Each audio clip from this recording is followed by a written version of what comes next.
नमस्कार दोस्तों, NCB education hub YouTube channel में आप सभी मित्रों का हार्दिक अभिनंदन है।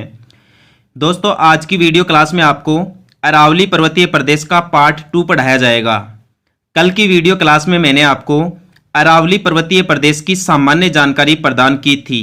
तो दोस्तों, अरावली पर्वतमाला की आगे की जानकारी आप इस वीडियो क्लास में पढ़ेंगे। देख लीजिए दोस्तों, अरावली पर्वतमाला को 3 उपभागों में बांटा गया है।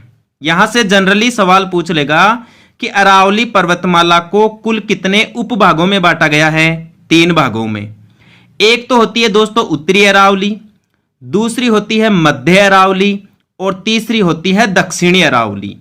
इनमें से सबसे पहले आप देख लीजिए उत्तरी अरावली के बारे में। उत्तरी अरावली में राजस्थान के ये जिले आते हैं भाई। एक तो सीकर जिला, दूसरा झुंझुनू जिला, तीसरा अलवर जिला और चौथा जयपुर जिला।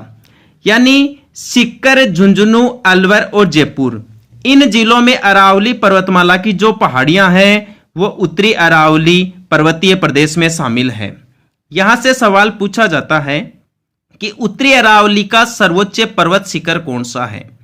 दोस्तों, उत्तरी अरावली का जो सबसे ऊंचा पर्वत शिखर है उसे रघुनाथगढ़ पर्वत चोटी के नाम से जाना जाता है और रघुनाथगढ़ पर्वत चोटी राजस्थान के सीकर जिले में है, जिसकी ऊंचाई है 1055 मीटर। यहां से कई बार सवाल पूछा जा चुका है कि रघुनाथगढ़ पर्वत चोटी की ऊंचाई कितनी है, 1055 मीटर। यह रघुनाथगढ़ पर्वत चोटी राजस्थान के किस जिले में है, सीकर जिले में है।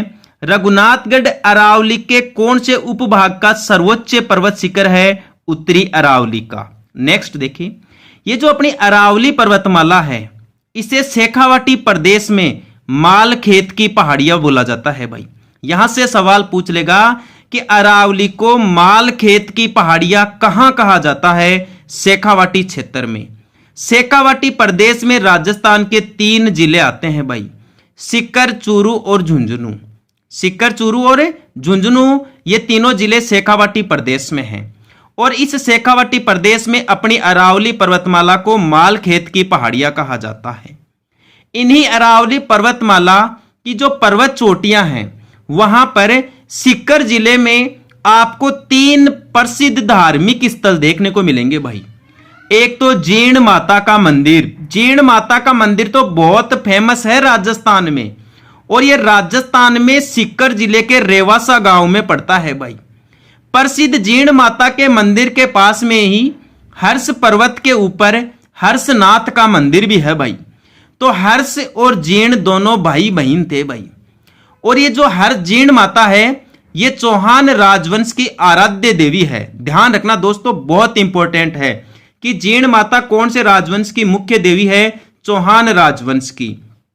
प्रसिद्ध जीर्ण माता का मंदिर हर्ष पर्वत और यहीं पर है काजल शिखर। ये किस जिले में है, सीकर जिले में। ज्यादातर बच्चे यहां कंफ्यूज हो जाते हैं कि जीर्ण माता का मंदिर कौन से जिले में है, सीकर जिले में है। हर्ष पर्वत किस जिले में है, सीकर जिले में। लेकिन आपको बता दूं, हर्षनाथ की जो पहाड़ी है वो राजस्थान के अलवर जिले में है। दोनों में आप कंफ्यूज मत हो जाना मित्रों। हर्ष पर्वत सीकर जिले में और हर्षनाथ की पहाड़ियां अलवर जिले में है। ये काजल शिकरा भी उत्तरी अरावली का ही भाग है जो सीकर में स्थित है। अब देख लीजिए आप नीचे, अलवर जिले में अरावली की पहाड़ियों को बोलते हैं उदयनाथ की पहाड़ियां। यहीं पर स्थित है हर्षनाथ की पहाड़ियां। तो उदयनाथ और हर्षनाथ ये पहाड़ियां अलवर जिले में हैं। यानी अलवर जिले में अरावली पर्वतमाला को इन नामों से जाना जाता है। यहां के क्षेत्रीय नाम है उदयनाथ की पहाड़ी और हर्षनाथ की पहाड़ी। अपना जो जयपुर है ना दोस्तों, जयपुर, इस जयपुर में अरावली पर्वतमाला की जितनी भी पहाड़ियां हैं उन पहाड़ियों के नाम के पीछे हमेशा आपको या तो डूंगर दिखाई देगा या फिर डूंगरी मिलेगा। जैसे राजस्थान में सामोद बालाजी का डूंगर जो चोमू के पास में है, जिन्हें वीर हनुमान जी के नाम से भी जाना जाता है। यहां राज्य सरकार के द्वारा रोपवे भी लगाया गया है। आपसे पूछ ले राजस्थान में सबसे पहले रोपवे कहां लगाया गया, तो सन 2006 में सुंधा माता के मंदिर की पहाड़ी पर जालोर जिले में लगाया गया था। आपसे पूछ लिया जाए कि वर्तमान में राजस्थान में ऑटोमेटिक रोपवे कहां पर लगाया गया है, तो जयपुर के पास में दोस्तों खोड़िया के हनुमान जी हैं जहां पर स्वचालित रोपवे या ऑटोमेटिक रोपवे लगाया गया है। तो ये कंसेप्ट आप ध्यान रखना कि जिस भी पहाड़ी के नाम के पीछे डूंगर या डूंगरी शब्द लगा हुआ जाए ना, तो अरावली की वो पहाड़ी जयपुर में है। यदि आपसे पूछ ले पहाड़ों या डूंगरों की नगरी किसे कहते हैं, तो राजस्थान में डूंगरपुर को पहाड़ों की नगरी कहते हैं या डूंगरों की नगरी कहते हैं। जैसे उदाहरण के लिए आपको यहां जयपुर वाली डूंगर और डूंगरी की जानकारी देता हूं। एक तो सामोद का डूंगर बता दिया मैंने आपको, चौमू के पास में ही है जयपुर जिले में। एक दोस्तों जैसे आपसे पूछ लेगा गणेश डूंगरी कहां पर है, मोती डूंगरी कहां पर है, भीम डूंगरी कहां पर है, ये सारी डूंगर और जो डूंगरियां हैं वो जयपुर में ही है भाई। एक दोस्तों आप जयपुर की जो प्रसिद्ध पहाड़ियां हैं वो बैराट की पहाड़ियां हैं। बैराट का पुराना नाम था दोस्तों विराटनगर, और यह विराटनगर मत्स्य जनपद की राजधानी थी। विराटनगर से हमें जानकारी मिली है दोस्तों मौर्य काल की और महाभारत की जानकारी मिलती है। यहां से हमें बौद्ध धर्म की जानकारी भी मिलती है।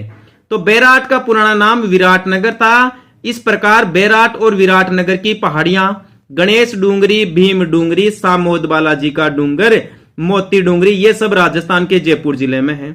उदयनाथ की पहाड़ियां और हर्षनाथ की पहाड़ियां अलवर में है। प्रसिद्ध जीण माता का मंदिर हर्ष पर्वत, काजल, सिकरा, ये सीकर जिले के रेवासा गांव में है। शेखावाटी में अरावली की पहाड़ियों को मालखेत की पहाड़ियां कहते हैं। उत्तरी अरावली को 3 उपभागों में बांटा गया है। इनमें से जो उत्तरी अरावली है पहला, उसमें सीकर, झुंझुनू, अलवर और जयपुर जिले आते हैं।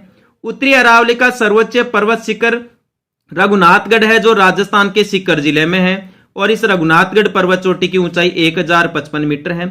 यह मैंने आपको कल बता ही दिया था कि अरावली की जो सबसे ऊंची पर्वत चोटी है वो गुरु शिखर है, माउंट आबू के पठार पर है, सिरोही में है, और इसकी ऊंचाई 1722 मीटर है। अब दोस्तों आप अरावली का जो दूसरा भाग देख लीजिए आप, मध्य अरावली।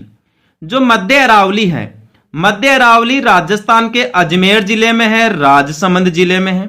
अजमेर और राजसमंद में अरावली की पहाड़ियों को मध्य अरावली के नाम से जाना जाता है। आपसे पूछ लेगा मध्य अरावली का सर्वोच्च पर्वत शिखर कौन सा है, तो दोस्तों टोडगढ़ है। टोडगढ़ को ही मोरम जी के नाम से भी जाना जाता है। टोडगढ़ और मोरम जी राजस्थान के अजमेर जिले में है, और इसकी ऊंचाई 934 मीटर है भाई। ध्यान रखना, पूछ लिया जाएगा टोडगढ़ या मोरम जी की ऊंचाई कितनी है, 934 मीटर। मध्य अरावली की दूसरी ऊंची पर्वत चोटी का नाम तारागढ़ है। तारागढ़ की ऊंचाई 870 मीटर है, और यह भी राजस्थान के अजमेर जिले में है। यह अरावली का सबसे नीचा और छोटा भाग है। आपसे परीक्षा में पूछ लिया जाएगा कि अरावली पर्वतमाला का सबसे नीचा और छोटा भाग कौन सा है, मध्य भाग है। अब देखिए आप दक्षिणी अरावली के बारे में। दक्षिणी अरावली को मित्रों 2 भागों में बांटा गया है, एक तो मेवाड़ अरावली में और एक आबू अरावली में। जो मेवाड़ अरावली है इसमें राजस्थान के ये जिले आते हैं राजसमंद और उदयपुर। राजसमंद और उदयपुर में अरावली की जो पहाड़ियां हैं वो तो मेवाड़ अरावली में आती हैं, और जो सिरोही है, सिरोही की जो पहाड़ियां हैं वो आबू अरावली में आती है। यहां दोनों के बारे में पृथक सवाल भी पूछे जा सकते हैं कि जो दक्षिणी अरावली का उपभाग है मेवाड़ अरावली, उसका सर्वोच्च पर्वत शिखर कौन सा है, तो इसका दोस्तों जरगा है, और जरगा पर्वत चोटी की ऊंचाई 1431 मीटर है, और यह जरगा पर्वत चोटी राजस्थान के उदयपुर जिले में है। जबकि आपसे पूछ लिया जाए कि दक्षिणी अरावली का जो दूसरा उपभाग है आबू अरावली, इस आबू अरावली का विस्तार अजमेर सिरोही जिले में है। इस आबू अरावली का सर्वोच्च पर्वत शिखर कौन सा है, गुरु शिखर, जो राजस्थान के सिरोही जिले में है, और इसकी ऊंचाई 1722 मीटर है। इन दोनों की जानकारी दोबारा देख ले। अरावली का पहला उपभाग उत्तरी अरावली है, दूसरा मध्य अरावली है, और तीसरा दक्षिणी अरावली है। मध्य अरावली का विस्तार अजमेर राजसमंद में है। इसका सर्वोच्च पर्वत शिखर टोडगढ़ या मोरम जी है।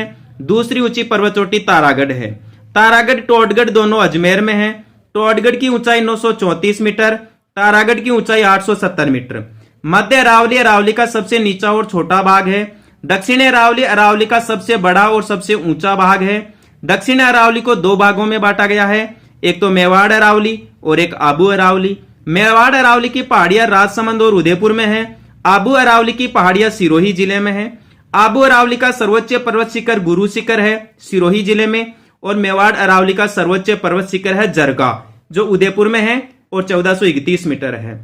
उम्मीद करता हूं दोस्तों आपको ये वीडियो क्लास बहुत बढ़िया लगी होगी। यदि आपको लगता है कि मेरा YouTube चैनल आपकी इस कंपटीशन दौर में मदद कर सकता है तो आज ही अपने इस YouTube चैनल को लाइक कर ले, इसको सब्सक्राइब कर ले और अपने वीडियो को ज्यादा से ज्यादा मित्रों के पास में शेयर करें ताकि सभी विद्यार्थियों को इन वीडियो क्लासों का फायदा मिल सके। ठीक है दोस्तों, आज के लिए इतना ही। जय हिंद, जय भारत, वंदे मातरम।